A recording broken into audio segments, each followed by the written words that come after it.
Guten Morgen zusammen. Samstagmorgen. Bei mir hat es gerade an der Tür geklopft. Und meine Putzfrau stand vor der Tür. Nicht, weil sie putzen wollte, weil es ist jetzt Samstag, sie hat gestern geputzt.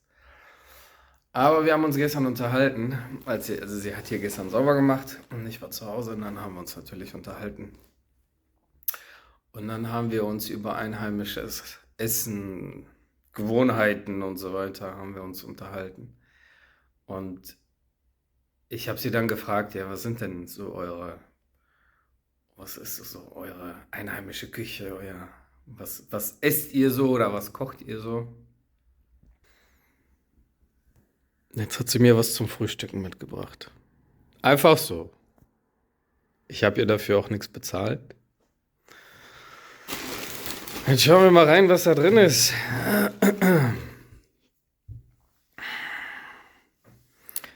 Also ich habe sie gefragt, so wie esst ihr morgens und mittags und abends?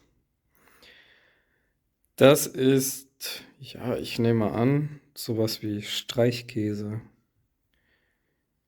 Sie hat gesagt, das kommt aufs Brot. Okay, dann hat sie mir noch gut, die Kekse mitgebracht.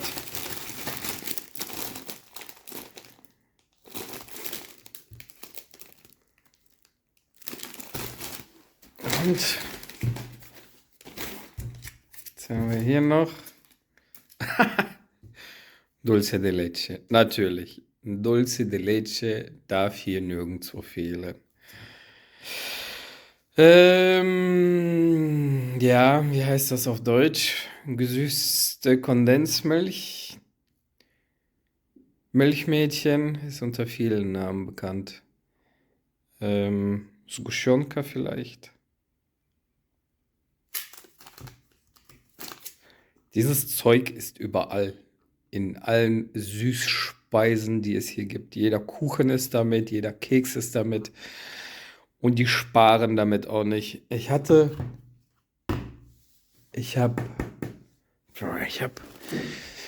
vor einigen Tagen, aber das habe ich nur bei WhatsApp gepostet. Da hatte ich doch. Ja, da ist er. Den hier. Also an diesem Ding esse ich schon 3 Tage, weil das einfach viel zu krass ist. Das ist dieses Braune, das ist dieses Dulce de Leche. Und dann hier ist Kuchenteig oder Keksteig. Und dann hast du hier nochmal eine Sahne drin. 90 Pesos hat er gekostet. Postre, crema y bizcochuelo. Ist das nicht nett? Also sie meinte gestern zu mir, ja, ich werde dir mal was vorbeibringen. Und dann hat sie gerade geklopft und tja, jetzt muss ich mir was überlegen. Was kann ich ihr denn anbieten als, als kleines Dankeschön? Leute, ich brauche ein Paket aus Deutschland, schickt mir irgendwas, was Deutsches. So, ich werde jetzt frühstücken, ich werde es mal probieren und ja, mal schauen, was das ist. So sieht das Ganze aus. Ist ein Streichkäse. Wie kennt man von Aldi, von Lidl, von überall, glaube ich.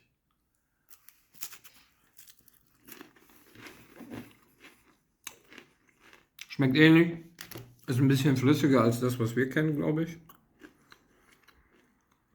Aber kann man gut vergleichen. Unser hat ein bisschen mehr Bums. Also ist mehr gewürzt.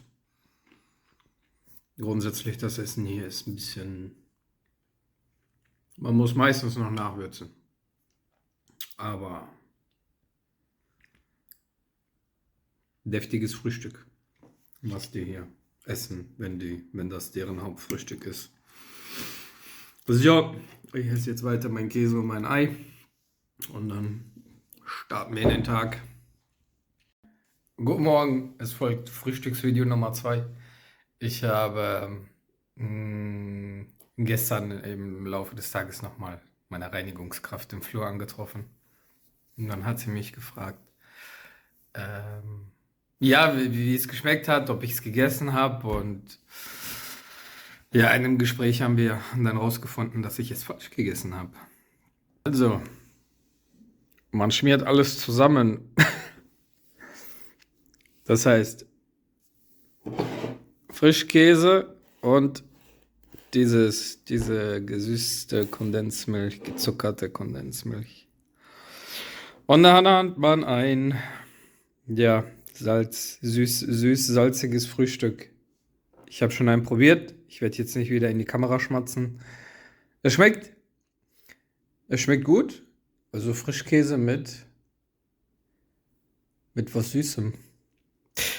Ja, aber ich empfehle, jeder, der so ein Frühstück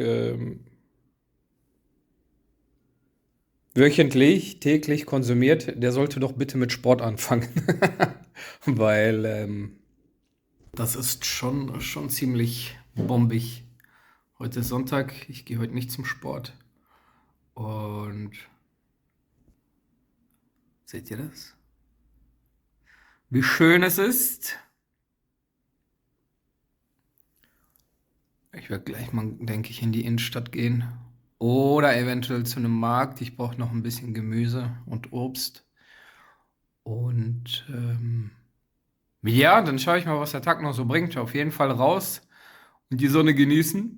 So Leute, bevor wir zum nächsten Video kommen, weil ich bin da ein bisschen im Bund herumgelaufen, möchte einfach zeigen, also gleich, wo ich entlang gelaufen bin, weil das auch ganz interessant ist. Also, wir befinden uns in Südamerika.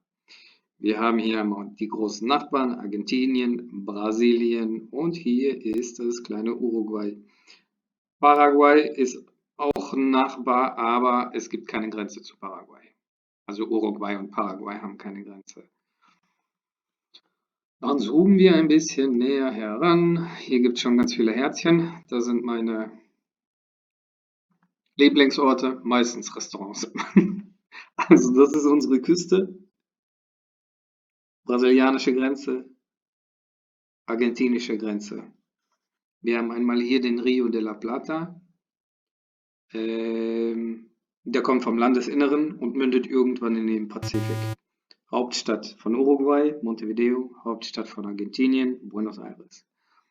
So, dieser Fluss ist natürlich Süßwasser und irgendwann vermischt es sich mit dem salzigen Pazifikwasser. Und wir können einmal Rio de la Plata. So, dieses ganze Gebiet ist eigentlich noch Fluss und Flusswasser. Das heißt, Buenos Aires wie Montevideo liegen eigentlich am Fluss und nicht am Pazifik. Aber natürlich die Vermischung von dem Wasser, das findet schon viel früher statt. Und ja, es ist salzig. Es ist salzig, klar, es ist hier weniger salzig als hier, aber dennoch wird es auch hier salzig sein. Hier war ich noch nicht am Strand, aber hier war ich am Strand und da ist kein Süßwasser. Und diese rote Linie, das zeigt so den Bereich, wo der Pazifik beginnt und der Fluss endet und wo sich das Wasser vermischt. Mandy. Dann haben wir hier. Und das wird dieser Punkt sein. Das ist die Peninsula, die Halbinsel. Und die bin ich vorhin abgelaufen und habe so einiges aufgenommen. Das machen wir kurz weg, dann sieht das vielleicht ein bisschen besser aus. So, also wir haben einmal hier Punta del Este und wir haben hier einmal Maldonado. Das sind zwei Bezirke. Es ist eigentlich eine Stadt oder zwei Städte, die aber ineinander flüssig übergehen, weil, weil, weil so ist. Also diese Grenze ist irgendwo, ich sag jetzt mal hier. Und es könnte hier tatsächlich steuerliche Unterschiede geben, in der Grundstückssteuer, in der, wie heißt denn das? Ja, Grundstückssteuer. Wenn man zum Beispiel in Punta was kauft, könnte es teurer werden als in Maldonado, weil Punta nun mal die bessere Gegend ist. Kleiner Exkurs dazu. Und dann gehen wir weiter. Wo wohne ich denn genau? Also wie ihr wisst, wohne ich am Strand und ich wohne an der Brava-Seite. Lascia Brava. Ich wohne ungefähr hier. Hier müsste mein Apartment sein. Das heißt, mein Blick geht hier in diese Richtung. Die Brava-Seite, die ist recht rau, für Surfer sehr gut. Die Mansa-Seite, hier die andere Seite, die ist flach, ruhig, da kann man gut schwimmen mit Kiddies, weil du kannst tief ins Wasser gehen und es bleibt flach. Wir haben einmal hier die Isla Goriti. Hier kannst du einen Tagesausflug hinmachen. Wir haben hier 2 Strände und ganz viel Pinienwald. Das heißt, im Sommer kann man hier eigentlich ganz gut einen Tag verbringen. Hier halten dann hin und wieder auch die Yachten der Reichen und Schönen und machen dann hier eine Pause. Hier gibt es, ich glaube, 1, 2 Restaurants. Aber abends wird die Insel geräumt und alle müssen dann wieder weg. Wir haben hier noch eine weitere Insel. Diese Insel sieht man von meiner Wohnung aus, von meinem Apartment. Isla de Lobos. Die Seelöwen, Seehunde, ich weiß gar nicht, wie die richtig heißen, hätte ich gerade googeln sollen, aber egal. Schutzgebiet, Naturschutzgebiet, die darf man nicht betreten, die darf man nur betreten mit einer bestimmten Genehmigung und was das für eine Genehmigung ist, keine Ahnung. Du musst wahrscheinlich Wissenschaftler oder Seehund-Doktor sein, um darauf zu dürfen. Und diese Insel hat den größten Leuchtturm in Südamerika. Es gibt hier eine Population, das ist auch die größte Population in Südamerika von diesen Seelöwen. Ich meine 250.000. Wenn ich lüge, tut es mir leid. Aber ich werde gleich nochmal nachgucken und werde es korrigieren, wenn es nicht passt. Ja, die darf man nicht betreten, habe ich ja schon gesagt. Und dann laufen wir jetzt einmal los. Und zwar, also, zweit. Jetzt muss ich mich gerade orientieren. Lascia Brava. Ach, hier wohne ich. Mare Nostrum. So heißt unser Gebäude. Also, das heißt, gehen wir nochmal ein Stück zurück. So, ich bin jetzt von hier entlang gelaufen.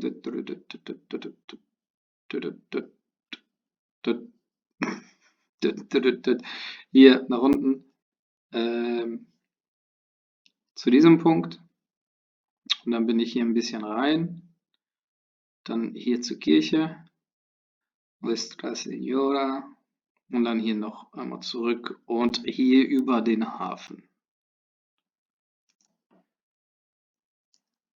Da habe ich ein paar Videos gemacht, könnt ihr euch anschauen.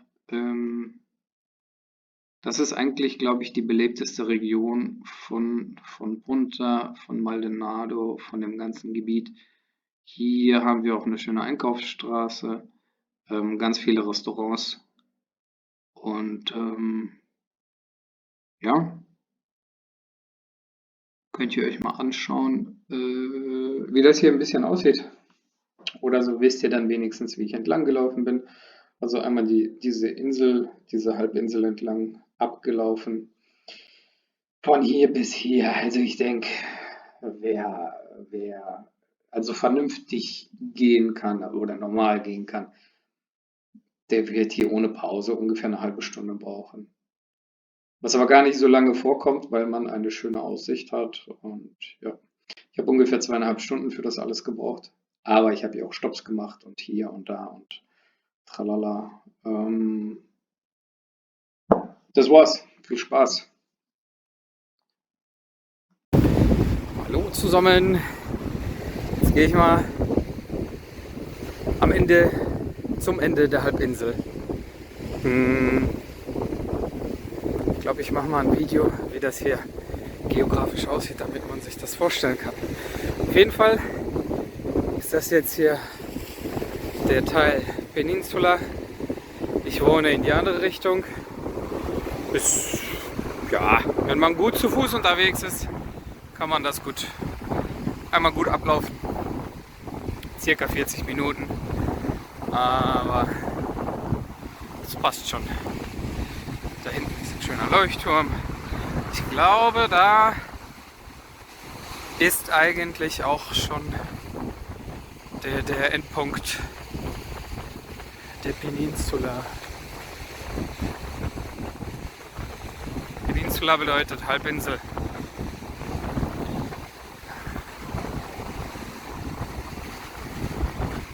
Wie man hört, ist es mal wieder windig. Also ich weiß nicht, ob es jetzt am Jahreswechsel liegt. Ich hoffe ja sehr, weil es ist mir doch schon aufgefallen. Es ist doch schon oft windig und ja, damit muss man zurechtkommen, ob man das so mag oder nicht. Ich meine, jetzt als ich gekommen bin, hatten wir noch warme Tage. Es ist noch immer warm, also was heißt, es ist noch immer warm, so ungefähr 15 Grad. Aber als ich gekommen bin, da konnte ich halt noch ins Meer. Es war da auch so hin und wieder windig, aber wenn es warm ist, dann stört der Wind halt nicht so. Aber jetzt ist es doch kühler und dann mit dem Wind, ja, da muss man sich vernünftig anziehen.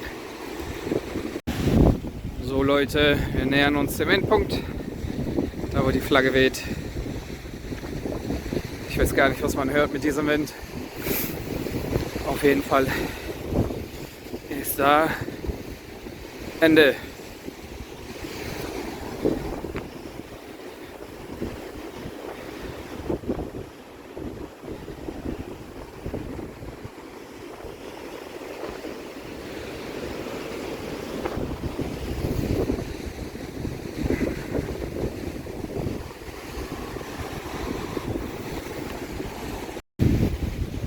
Sind gleich da. Ich wollte euch mal die Gebäude hier nochmal zeigen. Also irgendwie jedes Haus, jedes Gebäude sieht anders aus. Hier ähnelt nichts dem des Nachbarn.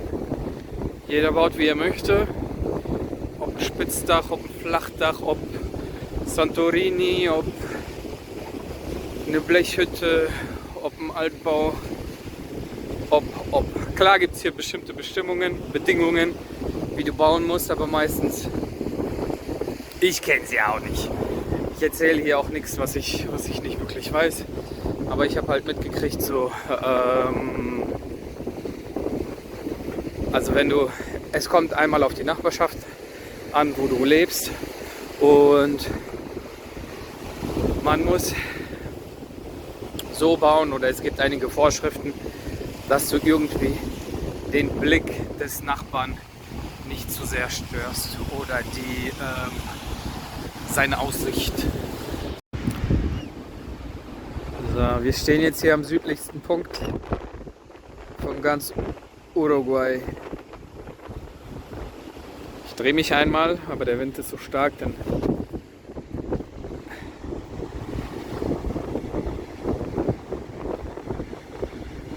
rede ich jetzt erstmal nicht.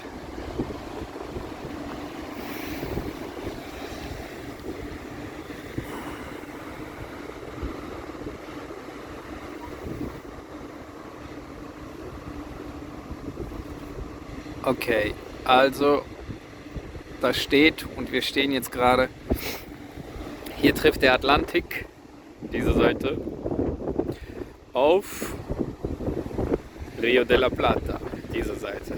Eigentlich ist das hier ein Fluss, der also grenzend an Argentinien und Uruguay von den Bergen runterfließt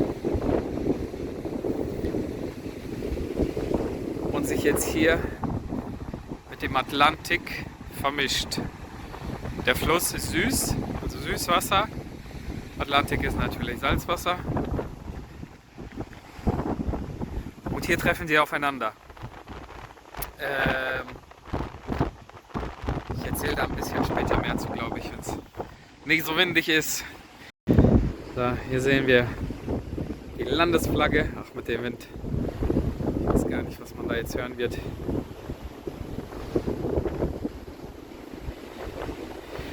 Die hängt und steht und die sieht man überall,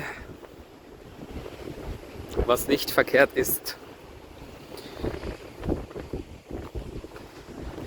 Worauf man auch stolz sein darf. Zumindest hier noch. Und so. Ist gar nicht irgendwas Mosaikmäßiges, können Kinder mit ihren Autos spielen. Escuela. Ist eine Escuela. So, also ich bin von dieser Richtung gekommen und ich laufe jetzt mal dahin weiter und mal gucken, was es dann noch Interessantes gibt. Jetzt gehen wir hier noch ein bisschen durch die Gegend, also nochmal auf die Häuser zu sprechen. Keines sieht so aus, keines ähnelt dem anderen. Okay.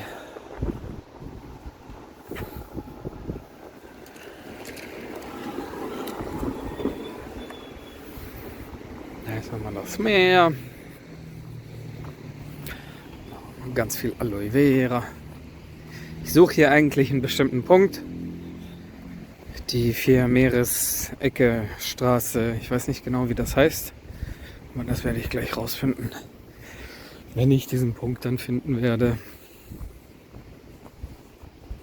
Wie ihr seht, ist es sauber. Die Straßen sind sauber, es ist recht ordentlich. Aber man sagt auch, also Punta del Este, dieser Ort, der ist auch nicht lateinamerikanisch. Wenn wir in die Hauptstadt zum Beispiel gehen, da sieht es doch schon anders aus. Da werde ich auch bald mal ein Wochenende verbringen.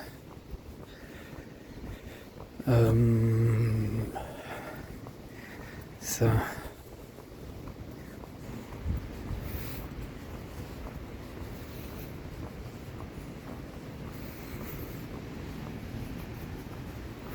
Jetzt ist es zum Beispiel warm. Jetzt ist es mir zu heiß. Ich habe einen Hoodie an und eine dünne Jacke. Aber so, wenn der Wind weg ist, dann ist es wieder warm.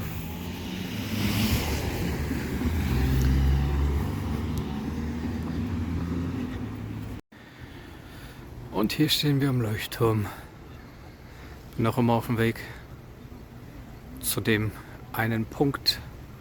Aber jetzt sind wir da am Leuchtturm vorbeigekommen. Und nochmal zu den Straßenbezeichnungen. Also manche Straßen haben hier schon Namen und andere haben einfach nur Nummer. Also Calle oder Calle. Das heißt einfach Straße. Straße 16. Hier ist, ja, sieht man jetzt nicht. Calle 10. Jetzt haben wir den Leuchtturm ein bisschen weiter weg. So, hier steht ein Reisebus, da laufen Leute herum. Ich habe keine Ahnung, was da los ist. Aber da gehen wir jetzt eben hin. Das ist auch irgendein vom Wasserwerk, glaube ich. Deswegen standen die Leute hier. Und da stehen die Leute hier. Eine Kirche.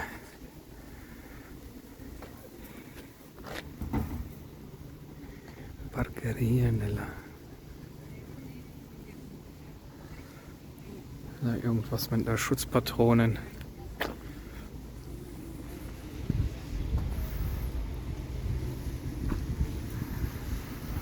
Ein schöner Park. Jo, Mahlzeit.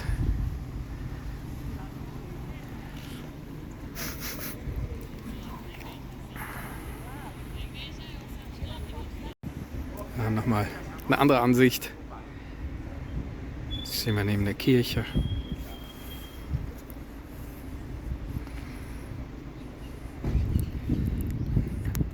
Schönes helles Blau.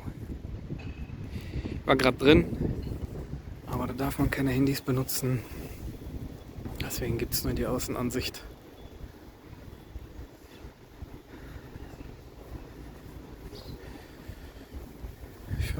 Guckt euch nochmal die Häuser an, wie sie wieder alle unterschiedlich aussehen. Da, ich glaube, wir haben gleich den Punkt erreicht, wo ich hin möchte. Und dann schauen wir mal, ob ich noch was zeigen kann.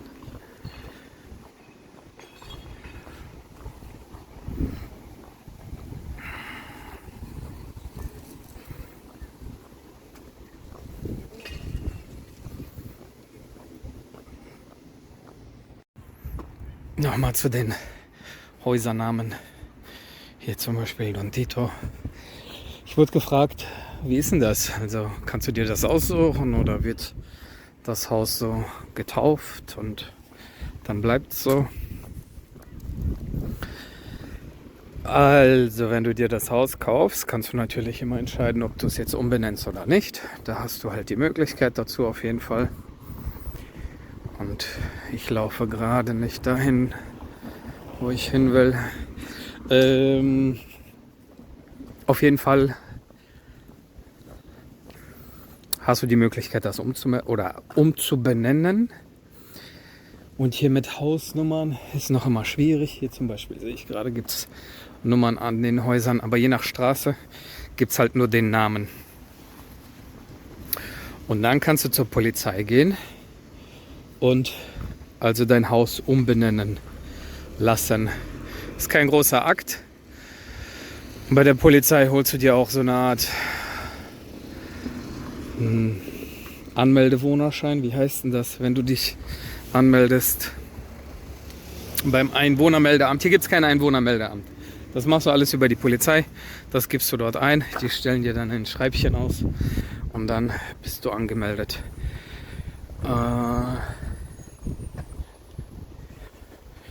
Ich laufe und suche und laufe und suche. Muss nochmal ausmachen. Ich dachte, ich wäre jetzt da, aber vielleicht da in die Ecke. Ich muss nochmal ausmachen.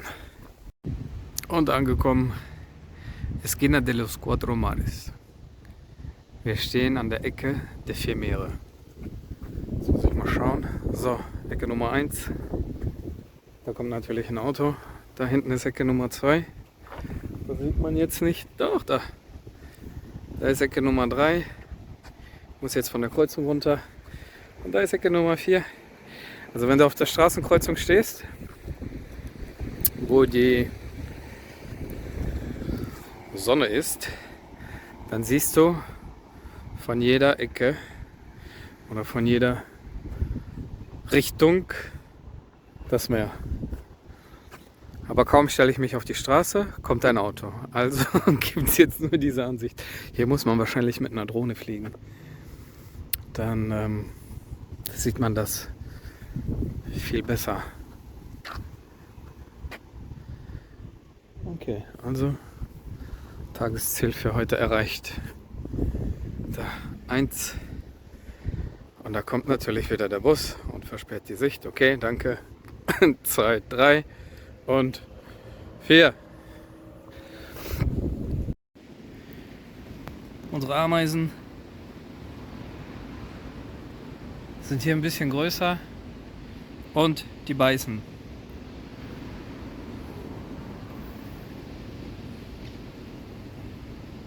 Das piekst und dann fängt es an zu jucken wie ein Mückenstich.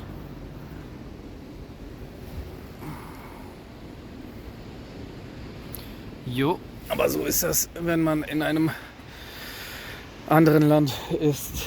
Hier gibt es 2 Spinnenarten, die auch beißen und auch Gift haben. Die töten keinen, zumindest keinen Erwachsenen. Kinder weiß ich gar nicht.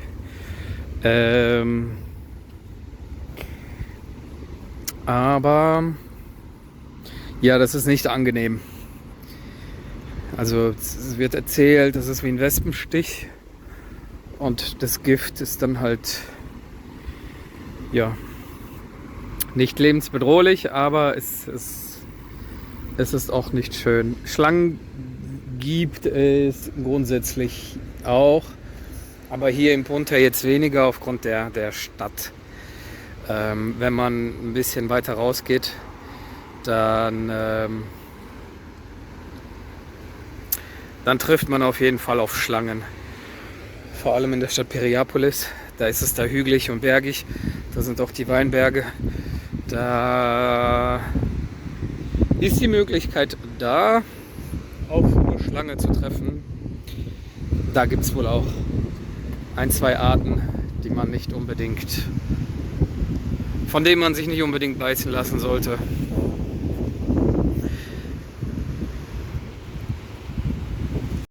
Jetzt habe ich diese Halbinsel fast umrundet.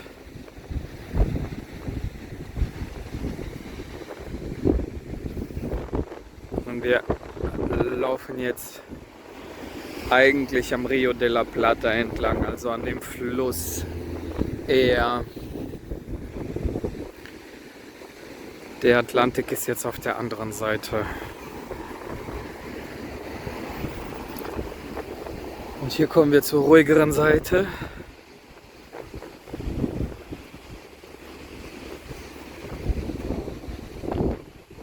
Die Mansa.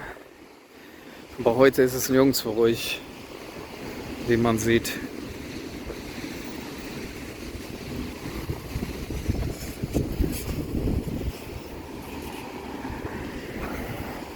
Jetzt gerade natürlich. Wenn ich nicht filme, ist hier kein einziges Auto. Ich möchte gerade drüber. Kaum hole ich das Handy raus, springen alle Menschen auf die Straße und alle Autos kommen angefahren. So, aber wie ihr seht, wir kommen jetzt so langsam zum belebteren Teil. Hier parken schon die Autos überall. Da hinten ist dieser Steg, wo ich auch schon öfters war, ein paar Fotos und Videos gemacht habe. Und dieser Steg, der ins Meer führt.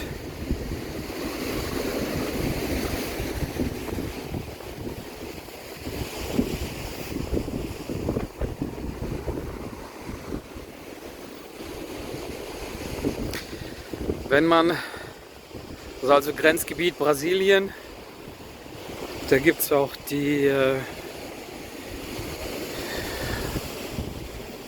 Tarantula. Kein vernünftiges Spanisch, Deutsch vergessen und Englisch hängt nun auch quer, alle Sprachen durcheinandergewirbelt. Vogelspinne. Heißt die Vogelspinne? Tarantula? Auf jeden Fall irgend so eine große, haarige, schwarze Spinne. Die ist dort auch zu finden.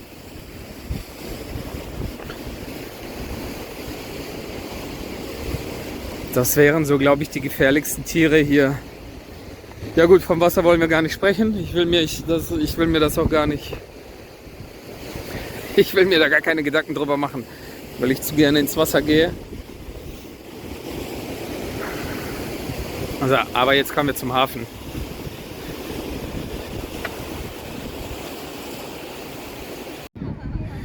Hier sind die Fischerboote. Einmannbetriebe. Da wird geangelt, dann wird da hinten alles ausgenommen. Im Kontrast zur reichen Gesellschaft da hinten.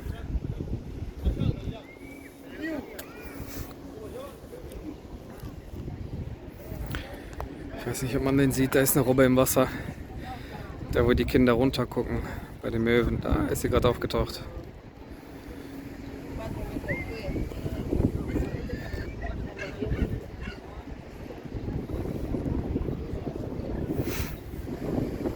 Gehen wir gleich noch näher erstmal.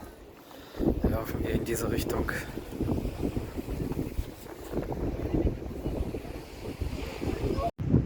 Seht ihr mich auch mal ganz kurz?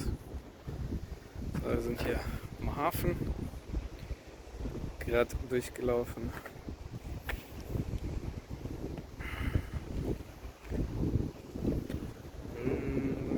was da hinten. Da hinten ist der Steg. Da war ich auch schon ab und zu. Ich weiß nicht, wie gut man das jetzt sieht. Da hinten. Und das sind dann so die ganzen Hochhäuser, was man von dort immer gesehen hat.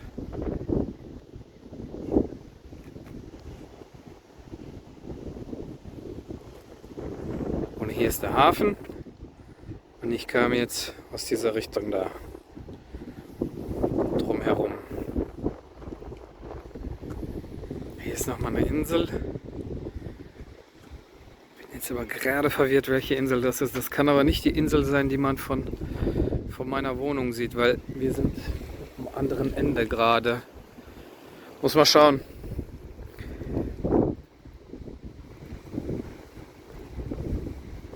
Was ist das? Nee, weiß ich gerade nicht. Bevor ich hier wieder Mist erzähle, gucke ich erstmal, was ist richtig. Ja, und hier stehen ein paar schöne Yachten, aber recht leer. Wie gesagt, wir haben Herbst, Winter. Da sind die ganzen Stellplätze sind frei. Ich denke, also in den Sommermonaten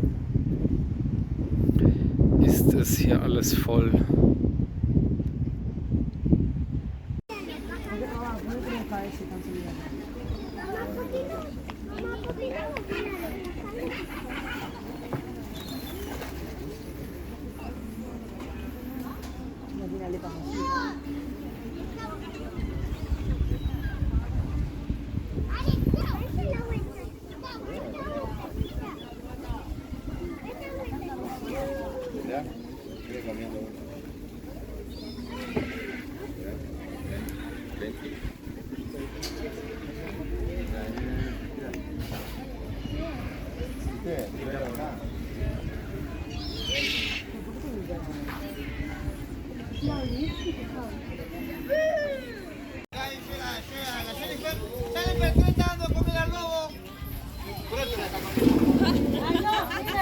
Sofía, Sofía, te golpeaste sola, viste, sos una tonta.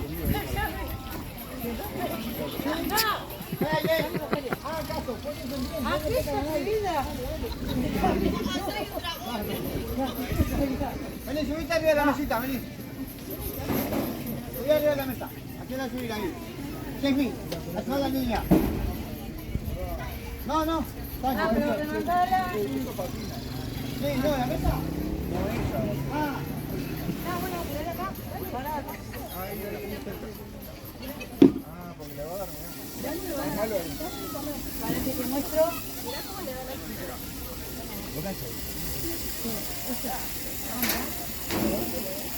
Toma, ¿ves? Ahora lo bien de acá adelante. ¡Santi! ¡A que salen las cosas de los niños ahí! Acá arriba el bote, aquí está el bote. Ojo con esa, muy fácil.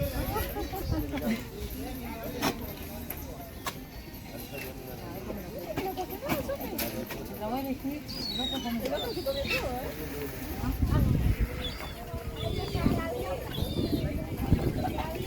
¿Querés? ¿Querés dar? Acá. Bien fuerte. Acércate.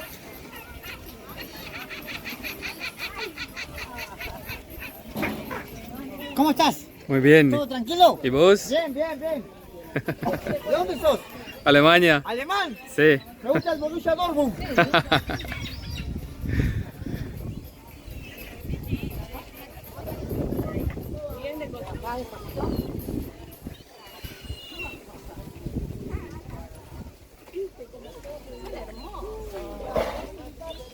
So Leute, nach einem erfolgreichen Tag gibt es noch was zu essen.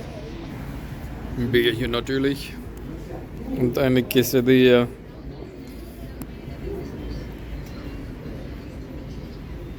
Schönen Sonntag.